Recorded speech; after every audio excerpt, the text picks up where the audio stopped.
오늘 하나님의 말씀은 마태복음 22장 34절에서 40절까지가 되겠습니다. 제가 봉독을 하도록 하겠습니다.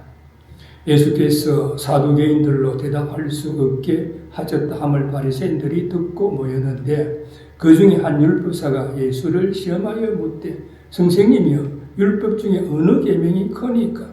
예수께서 가라사대 내 마음을 다하고 목숨을 다하고 뜻을 다하여 주 너의 하나님을 사랑하라 하셨으니 이것이 크고 첫째 되는 계명이요 둘째는 그와 같으니 내 이웃을 내 몸과 같이 사랑하라 하셨으니 이 두 계명이 온 율법과 선지자의 강림이니라.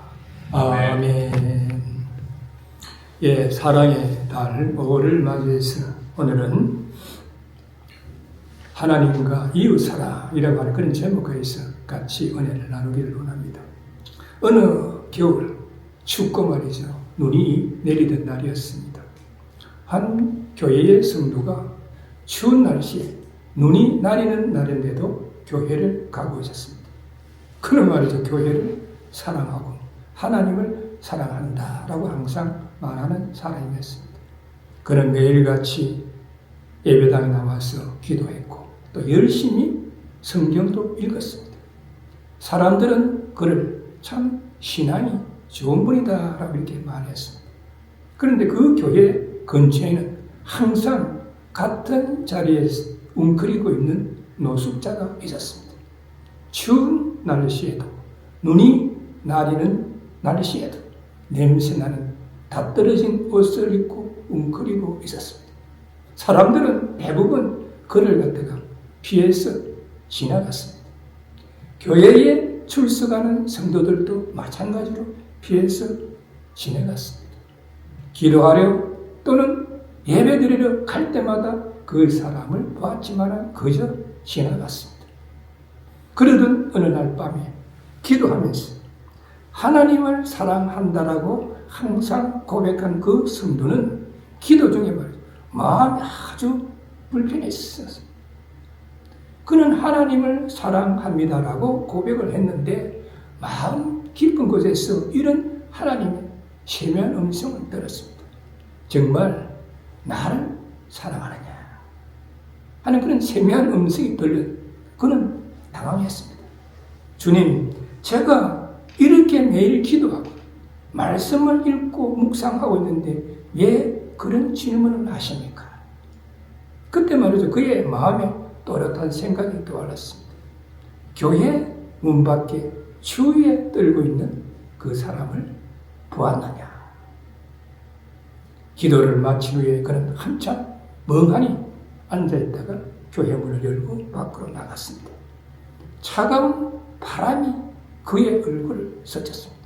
근데 그 노숙자는 여전히 추운 날씨에도 눈이 내리는데도 그 자리에 웅크리고 있었습니다.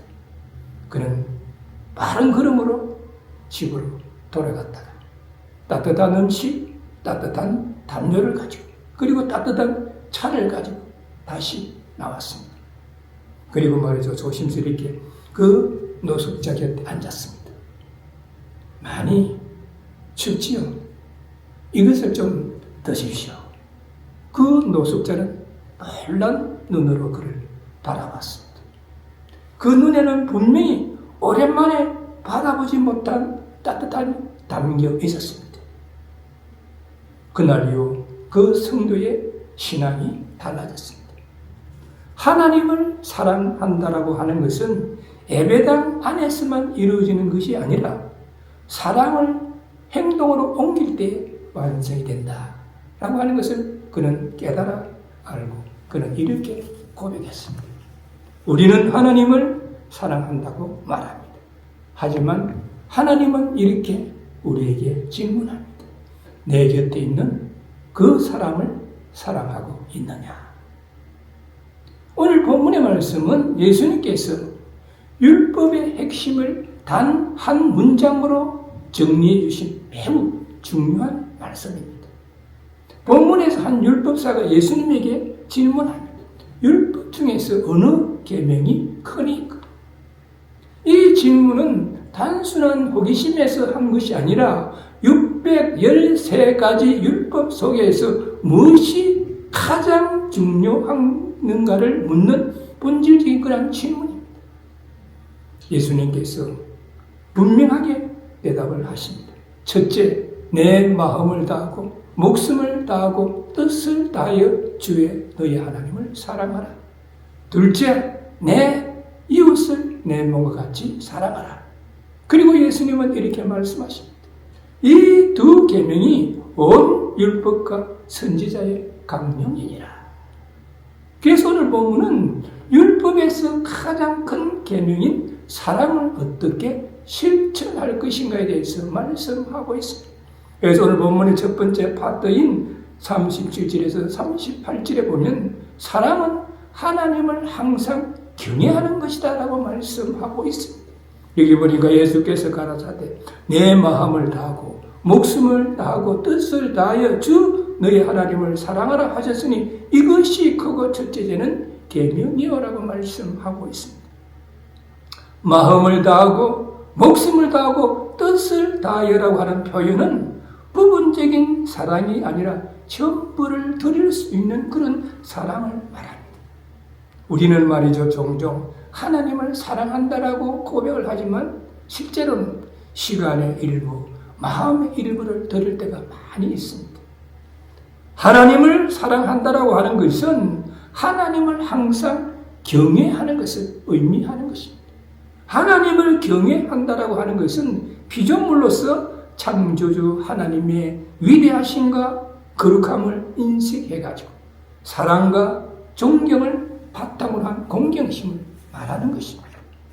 삶의 모든 영역에서 하나님의 절대 주권을 인정하고 그분의 말씀에 순종해가지고 그분이 원하시고 기뻐하시는 그런 삶을 살며 신앙생활을 하는 것입니다. 그러면 하나님을 절대 공경하면서 하나님께서 원하시고 기뻐하시는 삶을 살며 신앙생활을 하기 위해서는 우리는 어떻게 해야 할 것인가? 첫째는 하나님께서 마음을 다하여 하나님을 사랑하라라고 말씀합니다. 예수님께서 그렇게 말씀하는 거예요. 마음을 다하는 사랑이라고 하는 것은 단순히 감정이 깊다는 것을 뜻하는 것은 아닙니다. 성경에서 말하는 마음은 감정뿐만 아니라 생각, 의지, 중심 전체를 포함을 하고 있는 것입니다. 그래서 말이죠. 마음을 다해서 하나님을 사랑하라고 하는 말씀은 삶의 중심을 하나님께 두는 것을 의미하는 것입니다. 마음을 다한다고 하는 것은 하나님을 사랑하면서 동시에 다른 것들을 더 우선하지 않는 상태를 말하는 것입니다. 우리는 말이죠. 인생을 살아가다가 보면 재물이나 그렇지 않으면 권력이나 그렇지 않으면 명예나 그렇지 않으면 성공 같은 것에 관심을 갖게 되고 또 그것을 따라갈 때가 많이 있습니다. 그러나 마음을 다하는 사랑은 하나님이 내 삶에서 가장 중요한 분인가라고 하는 질문에 대해서 분명하게 그렇습니다라고 답할 수 있는 그런 사랑을 말하는 것입니다. 그리고 어떻게 보면 진실한 사랑입니다. 곁들어하는 신앙이 아니라 속마음까지 하나님을 향하는 상태. 예배를 드리지만 마음은 딴 데가 있지 않는지, 기도는 하지만 진심이 담겨 있지 않는지 우리는 한번 생각해 봐야 하는 것입니다. 그래서 마음을 다하는 사랑이라고 하는 것은 형식이 아니라 우리는 진심이다 하는 것을 우리는 알아야 하는 거죠. 또한 말이죠. 마음을 다하는 사랑은 지속적인 사랑입니다. 감정은 변하지만 마음을 다하는 사랑은 상황에 따라서 흔들리지 않는 것입니다. 좋을 때만 사랑하는 것이 아니라 어렵고 힘들고 이해되지 않을 때도 하나님을 신뢰하면서 사랑을 하는 것입니다. 그 사랑은 순종으로 나타나는 그런 사랑인 것입니다. 성경은 사랑을 행동으로 증명하고 있습니다. 마음을 다해서 하나님을 사랑하는 사람은 하나님의 뜻을 알고 그 뜻대로 살기를 원하고 그 뜻대로 신앙생활을 하기를 원하는 것입니다. 사랑하기 때문에 순종하려는 그런 방향이 분명해지는 것입니다. 그러므로 우리가 마음을 다하는 사랑은 하나님을 자신의 삶 중심에 두고 진실하게 관계하며 상황과 여건에 상관없이 지속되고 그리고 순종으로 나타나는 그러한 사랑인 것입니다. 지금 우리는 스스로에게 물어볼 수가 있습니다. 내 마음은 지금 어디를 향하고 있는가? 이 답이 바로 내가 진짜 사랑하고 있는 대상일 가능성이 있기 때문인 것입니다. 또한 예수님께서는 두 번째로 목숨을 다하여 사랑하라고 말씀하고 있습니다. 목숨을 다하는 사랑은 단순히 죽음을 각오하라 라고 하는 그런 극단적인 표현이 아닙니다. 죽기까지 사랑하라 라고 하는 것이 아니라 죽을 정도로 죽을 마음의 그런 자세로서 사랑할 수 있는 정도가 되어야 한다는 그러한 이야기입니다. 이 말을 좀 더 부드럽게 표현을 한다고 하면 삶의 전부를 걸고 하나님을 선택하는 사랑이다 라고 우리는 볼 수가 있습니다. 하나님을 가장 소중히 여기는 그런 사랑인 것입니다. 목숨이라고 하는 것은 말이죠, 우리 인간에게 가장 소중하고 귀한 것입니다. 그 목숨보다도 하나님을 더 소중하고 귀하게 여긴다고 하는 것은 어떤 것과도 바꿀 수 없는 최고의 가치로 하나님을 두는 것이다 라고 우리는 볼 수가 있습니다. 상황에 따라서 하나님을 선택하는 것이 아니라 항상 하나님을 먼저 선택하는 그런 태도라고 우리는 볼 수가 있습니다. 목숨을 다하는 사랑에는 반드시 어떤 대가가 따르는 것입니다. 손해를 본다 할지라도 정직을 선택하고 관계가 어려워진다 할지라도 진리를 지키고 편안함보다는 순종을 택하는 것이 바로 목숨을 다하는 사랑이다 라고 우리는 볼 수가 있습니다. 편하고 좋을 때만 사랑하는 것이 아니라 우리는 어렵고 힘들어도 우리는 하나님을 더 사랑하는 것이다 라고 볼 수가 있습니다. 또한 목숨을 다하는 사랑은 삶 전체를 하나님 앞에 드리는 사랑입니다. 목숨은 단지 죽음의 순간만을 의미하지는 않는 것입니다. 오히려 살아가는 모든 순간 하루하루 삶 전체를 의미한다고 우리는 볼 수가 있습니다. 하루의 시간, 선택, 관계, 일상 모든 영역에서 나는 하나님께 속한 사람이라고 하는 그런 고백으로 사는 것이 목숨을 다하는 사랑이다라고 우리는 볼 수가 있습니다. 또한 목숨을 다하는 사랑은 끝까지 변하지 않는 그런 사랑입니다. 목숨을 다하는 사랑은 상황이 바뀐다 할지라도 포기하지 않는 그러한 사랑입니다.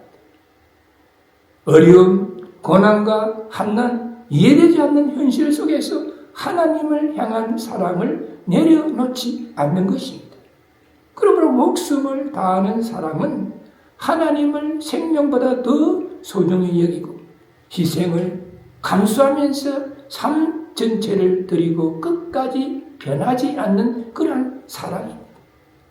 이 사랑은 결국 예수님의 모습에서 가장 분명하게 드러났다고 우리는 볼 수가 있습니다. 자신의 생명까지도 우리 인생들을 구원하시기 위해서 십자가의 상에서 내어주신 그 아가페의 사랑이 목숨을 다하는 그런 사랑이다라고 우리는 볼 수가 있습니다. 지금 우리에게 중요한 질문은 이것입니다. 나는 하나님을 위해서 어디까지 내어놓을 수 있는가? 그 대답 속에 내 사랑의 깊이가 들어있다고 우리는 볼 수가 있습니다. 또한 예수님께서는 뜻을 다하여 하나님을 사랑하라고 말씀하고 있습니다. 뜻을 다하라고 하는 그런 사랑은 쉽게 말해서 생각과 의지, 판단까지 하나님께 드리는 그런 사랑입니다. 마음을 다하는 사랑이 중심과 진심이라고 한다면 목숨을 다하는 사랑이 삶 전체에 헌신하면서 하나님을 경외하는 것이라고 한다고 하면 뜻을 다하는 사랑은 내 생각과 그리고 방향과 선택 기준이 하나님께 맞춰지는 것입니다.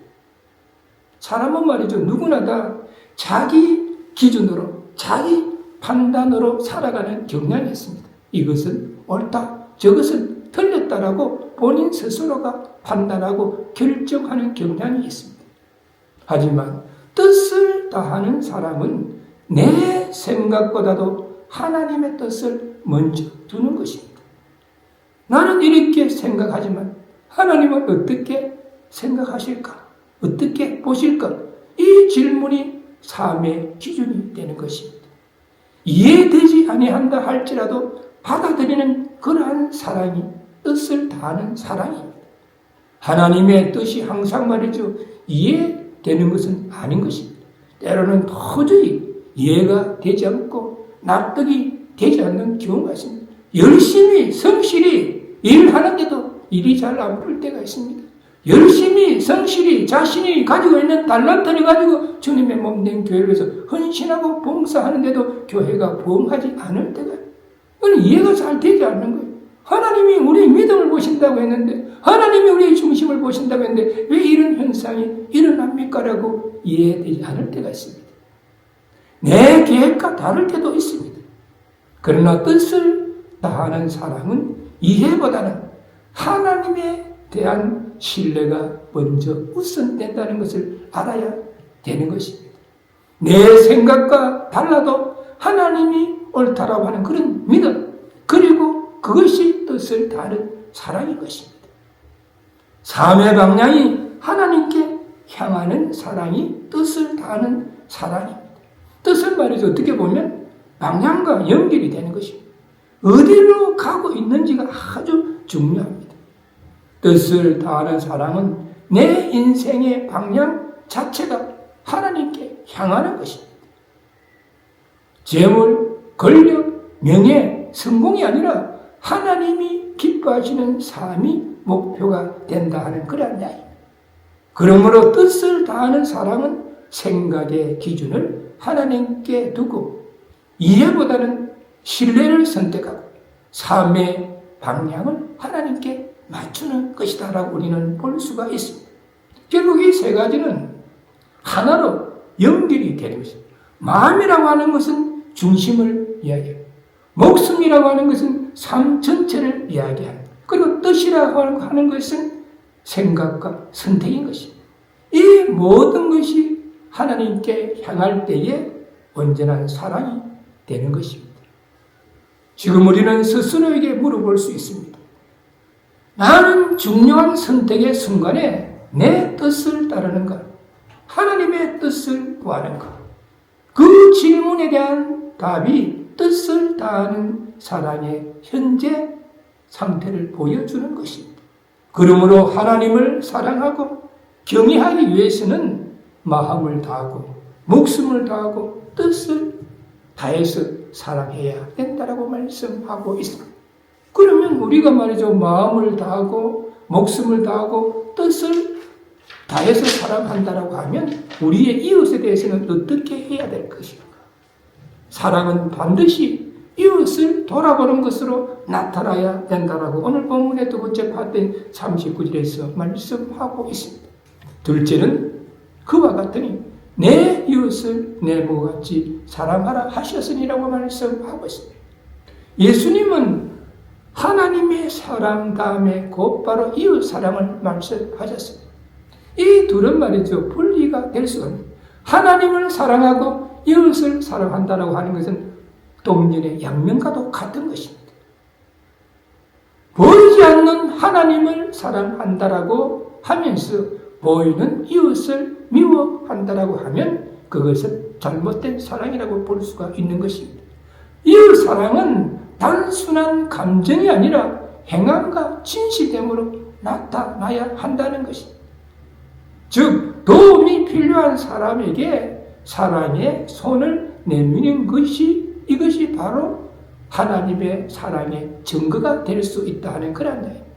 그러면 이웃을 우리가 돌아보기 위해서는 우리는 어떻게 해야 할 것인가? 첫째는 공감하고 함께하는 그런 사랑이 필요한 거예요. 로마서 12장 15절에 보면 즐거워하는 자들과 함께 즐거워하고 우는 자들과 함께 울라라고 말씀하고 있습니다.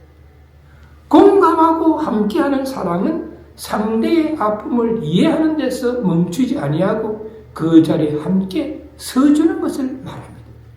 알아준다 라고 하는 데서 그치지 아니하고 함께 느끼고 같이 견디고 같이 걸어가는 사랑이 공감하는 그런 사랑이다라고 볼 수가 있습니다. 마음으로 느끼는 것, 그것이 공감이에요.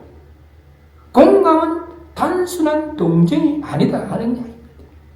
힘들겠다라고 말하는 것이 아니라 그 사람의 입장에서 느껴보려고 하는 그런 태도가 공감인 것입니다.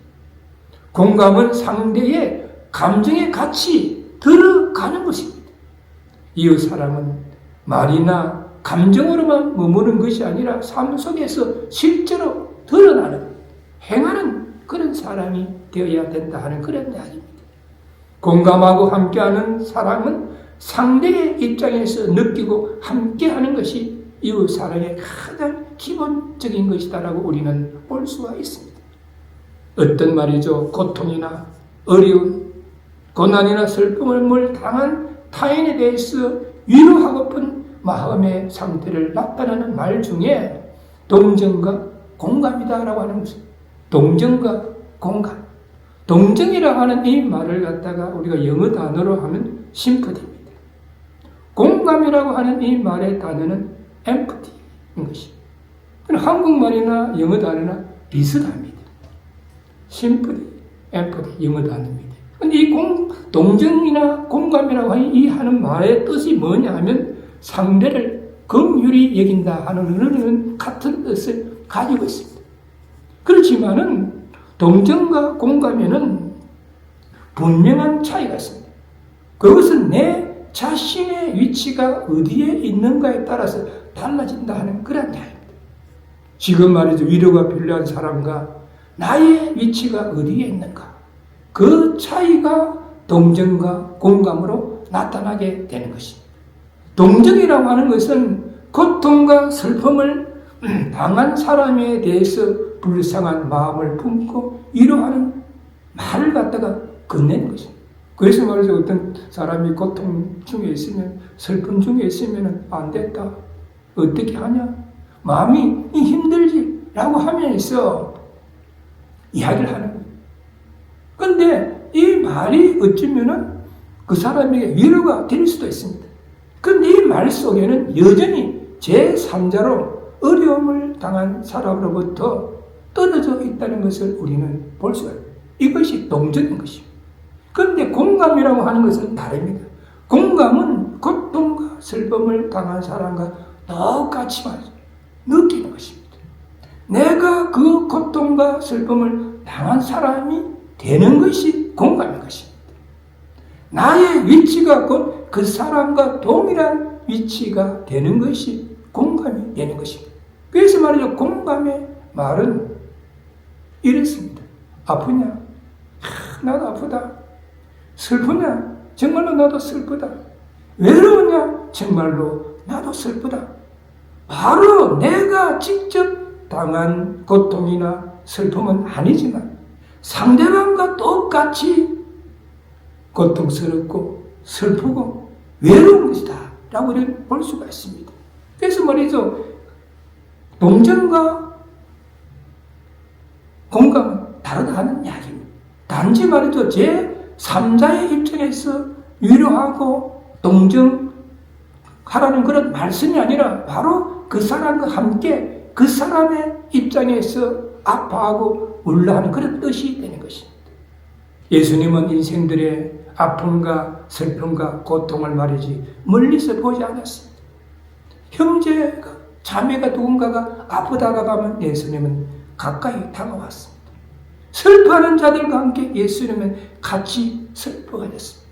고통당하는 사람자들의 짐을 예수님은 함께 져주셨다는 사실을 우리는 알아야 하는 것입니다. 그분의 사랑은 공감에서 시작해가지고 함께하는 자리까지 내려오는 그러한 사랑이었다라고 우리는 볼 수가 있습니다. 그러므로 우리가 삶의 여정에서 누군가가 말이죠. 어려워하고 힘들어할 때 우리가 조언하기보다는 우리는 들어주는 거예요. 이래라 저래라 이렇게 말을 하기보다는 그 사람의 고통과 아픔을 우리는 덜어주는, 문제를 해결하기보다는 우리는 그 사람과 함께 있어주는 것입니다. 어떤 일을 갖다가 이랬다 저랬다 판단하기보다는 우리는 이해하려고 애를 씀으로써 그것이 상대와의 큰 위로가 될 수가 있는 것입니다. 또한 우리는 이웃을 사랑하기 위해서는 공감으로 사랑했다라고 하면 두 번째는 이제는 행동으로 나타나는 사랑을 베풀어야 돼요.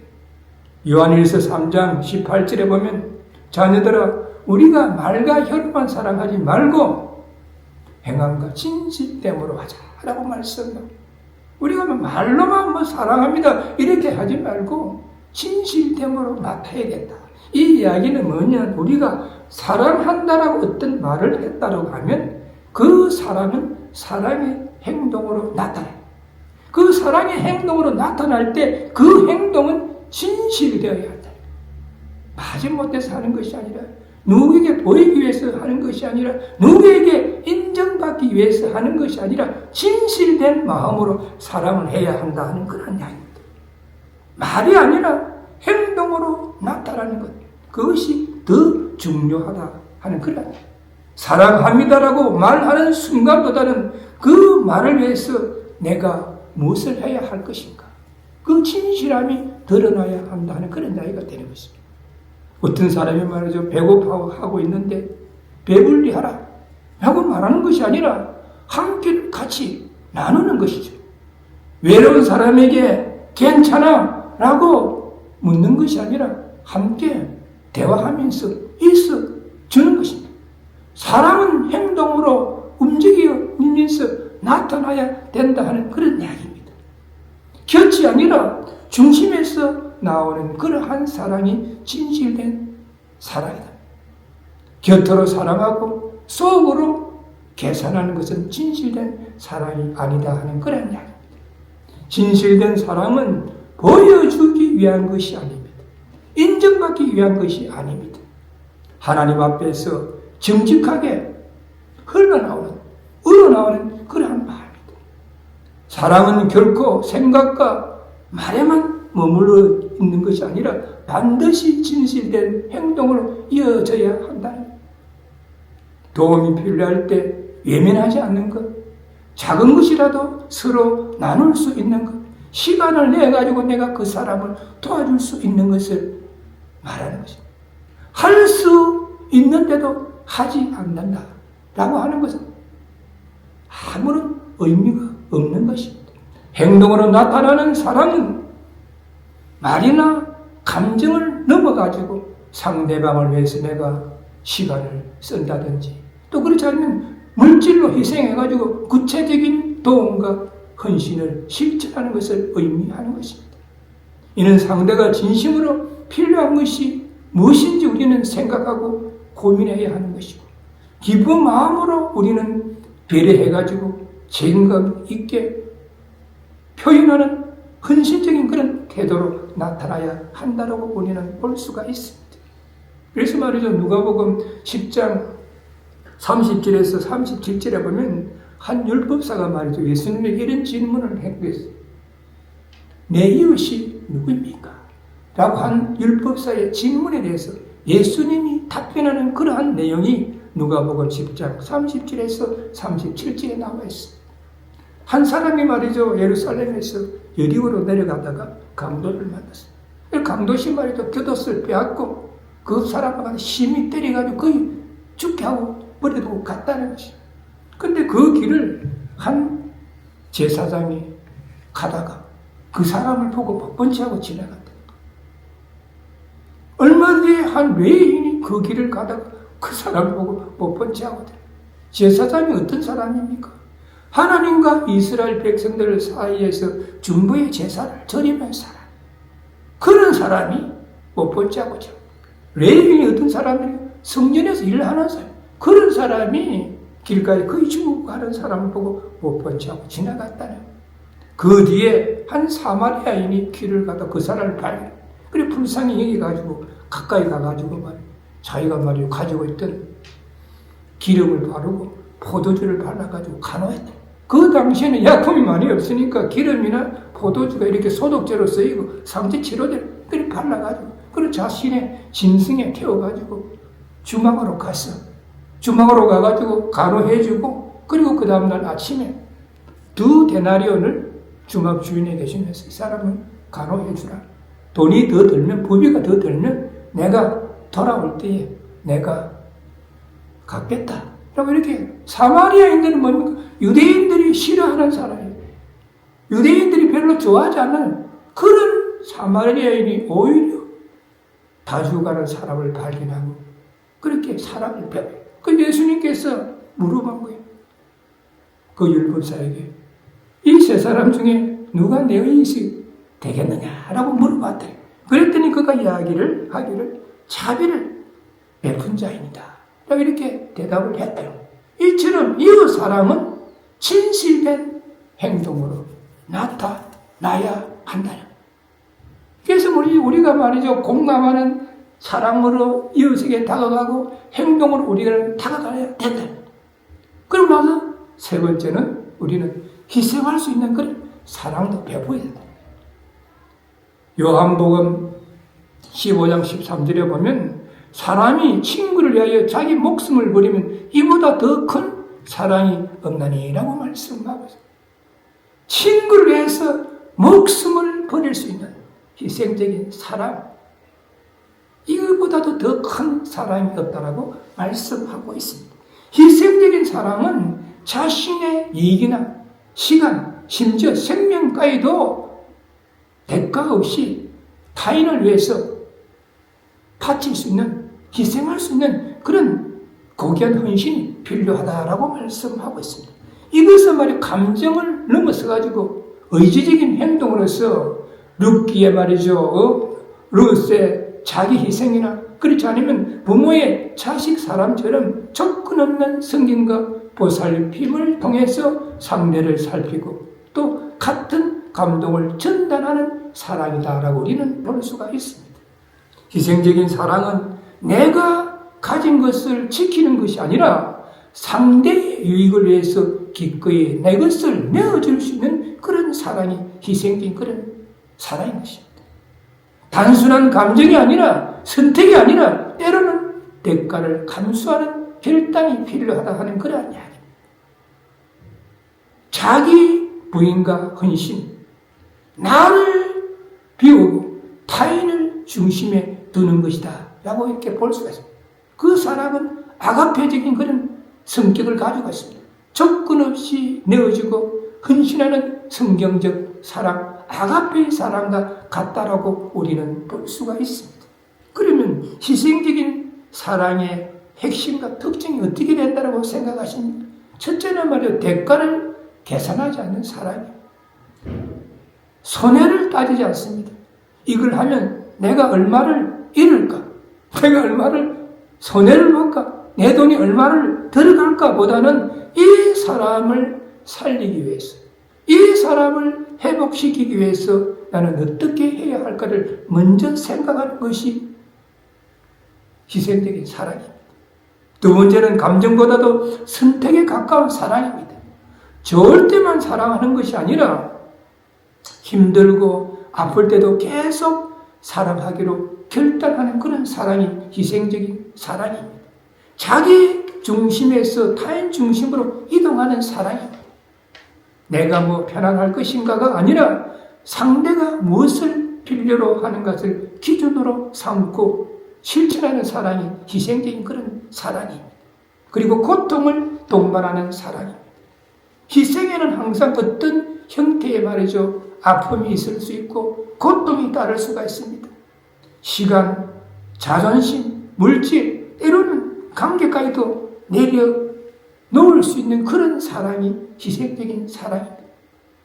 기독교 신앙에서 희생적 사랑의 절정은 예수 그리스도의 십자가의 희생적 사랑으로 우리는 완성되었다라고 볼 수 있습니다. 예수 그리스도께서 죄와 흠육었던 우리 인생들을 구원하시기 위하여 십자가상에서 내 속에 죽으심을 당하신 것이 희생적 사랑의 완성이고 절정이다라고 우리는 볼 수가 있습니다. 인생들을 끝까지 사랑하시고 용서하시고 자신을 내어준 십자가의 사랑이 희생적 사랑의 본보기다라고 우리는 볼 수가 있습니다. 그럼 이 사랑은 어떻게 실천할 것인가에 대해서 우리는 질문을 던질 수가 있습니다. 나는 누군가를 위해서 무엇을 내려놓을 수 있는 것인가? 사랑한다 말하면서 실제로 내가 포기를 한 것은 무엇인가? 나는 사랑한다라고 말하면서 과연 무엇을 그 사람에게 내어줄 수 있는가? 그리고 더 깊이 우리는 물을 수가 있습니다. 누군가를 살리기 위해서 나는 어디까지 내어주고 내려놓을 수 있는가? 이것을 정리하면 이 사랑은 공감하고 행동으로 나타내며 희생을 감수하는 사랑이다 라고 말씀드릴 수가 있습니다. 행함과 진실함의 사랑은 진실이 행동이 되고 그 행동이 사람을 살리는 사랑으로 나타날 수 있다는 것을 우리는 알아야 하는 것입니다. 그러므로 우리는 자기 자신에게 이런 질문을 던질 수가 있습니다. 나는 사랑을 느끼는 사람이 아니라 사랑을 경험하게 하는 사람입니다. 내가 말이야 사랑을 느끼는 것이 아니라 다른 사람이 사랑을 느끼고 경험하도록 만드는 사람인가? 그 질문의 답이 우리의 이웃 사랑의 실제 모습이 될 수 있다는 것을 우리는 알아야 하는 것입니다. 그러면 우리가 하나님을 사랑하고 이웃을 내 몸과 같이 사랑할 때 어떤 역사가 일어나는가? 본문의 세 번째 파트에서 사랑은 율법의 완성이 된다라고 40절에서 말씀하고 있습니다. 여기 보니까 이 두 계명이 온 율법과 선지자의 강령이니라 라고 말씀하고 있습니다. 이 두 계명, 하나님을 사랑하고 이웃을 내 몸과 같이 사랑하는 것에 율법과 선지자가 달려있다라고 이렇게 표현하고 있습니다. 즉 사랑이 모든 계명의 뿌리이자 결론이다라고 말씀하고 있습니다. 구약에서 사랑이 그리고 율법이 핵심이 된다라고 이렇게 말씀하고 있습니다. 십계명에 보면 말이죠. 제1계명에서 제4계명까지 하부문에서는 하나님의 사랑에 대해서 말합니다. 그리고 5계명에서 10계명 뒷부분에는 이웃 사랑에 대해서 말씀을 하고 있습니다. 그래서 만약 우리가 사랑이 있다라고 하면 억지로 우리는 말이야 계명을 지키려고 하지 않아도 됩니다. 사랑하는 사람은 자연스럽게 바르게 행동을 하기 때문인 것입니다. 그래서 말이죠. 율법은 목적이 뭐냐 하면 사랑이다라고 우리는 볼 수가 있습니다. 율법의 목적이 사랑이 되는 이유는 율법이 단순히 지켜야 할 규칙이 아니라 사람을 하나님과 이웃에게 돌리는 도구이기 때문인 것입니다. 이 핵심은 본절에서 분명히 본문에서 분명히 나타나고 있습니다. 예수님은 모든 율법을 갖다가 두 가지로 딱 이렇게 요약을 하셨습니다. 첫째는 하나님을 사랑하라. 둘째는 이웃을 사랑하라. 그리고 말씀을 하셨습니다. 이 두 계명이 온 율법과 선지자의 강령이니라 라고 말씀하셨습니다. 사랑이 율법의 완성이 되는 이유는 단순합니다. 율법이 궁극적으로 이루어져야 하는 그 목적이 바로 사랑이기 때문이라고 말씀하고 있습니다. 율법은 단지 말이죠. 규칙을 만들기 위한 것이 아니라 하나님과의 올바른 관계 그리고 이웃과의 올바른 관계를 세우기 위해서 율법이 주어졌다라고 말씀하고 있습니다. 하나님과의 관계에서 뭡니까? 우리는 하나님을 사랑해야 하는 것입니다. 이웃과의 관계에서 우리는 이웃을 사랑해야 하는 것입니다. 즉 율법의 모든 방향은 결국 사랑으로 향하고 있다라고 우리는 볼 수가 있습니다. 그러므로 율법의 목적은 사랑이다. 그리고 또한 사랑이 있으면 율법은 이루어지게 되는 것입니다. 로마서 13장 10절에 보면 사랑은 이웃에게 악을 행하지 아니하나니 그러므로 사랑은 율법의 완성이니라. 사랑이 율법의 완성이다라고 말씀하고 있습니다. 사랑으로 율법이 이루어지는 이유는 사랑이 율법의 근본적인 그런 재정 원리자 핵심 내용이기 때문이다라고 우리는 볼 수가 있습니다. 율법의 말이죠. 계명들 살인하지 말라, 가난하지 말라 등 결국 이웃에게 해를 끼치지 않고 사랑을 실천하는 방법을 우리들에게 교훈하고 있습니다. 사랑할 때 그 율법은 모든 목적과 요구가 자발적으로 충족이 된다라고 우리는 볼 수가 있습니다. 율법은 무엇입니까? 이것을 하라, 이것을 하지 말라로 구성되어 있습니다. 성경도 마찬가지입니다. 이것을 하라, 이것을 하지 말라. 그래서 우리가 이것을 하라는 것을 하지 아니하면 죄가 되는 거예요. 이것을 하지 말라라고 했는데 그것을 하면 죄가 되는 것입니다. 그래서 우리는 억지로 이것을 해라, 말아 할 필요, 사랑이 있으면 율법은 완성이 된다. 예를 들어서 사랑하면 거짓말로 남을 속이지 않습니다. 사랑하면 남을 우리는 해치지 않습니다. 사랑하면 도둑질하거나 빼앗지 않습니다. 사랑은 율법을 강제해서 자발성으로 바뀌게 만들어주기 때문인 것입니다. 반면에 율법을 문자로만 우리가 지킨다라고 하면, 가정을 한다라면 겉으로는 맞지만은 속은 비어 있을 수가 있습니다. 그러나 사랑은 단순히 겉으로 지키는 것이 아니라 그 계명이 담고 있는 마음과 의도까지를 채운다라고 우리는 봐야 하는 것입니다. 살인하지 않는 것 뭡니까? 그것은 미워하지 않는 것을 같이 포함을 하고 있는 것입니다. 가늠하지 않는 것, 그것은 마음의 성결까지도 포함을 하고 있는 것입니다. 사랑은 율법의 깊은 의미까지 완성하기 때문인 것입니다.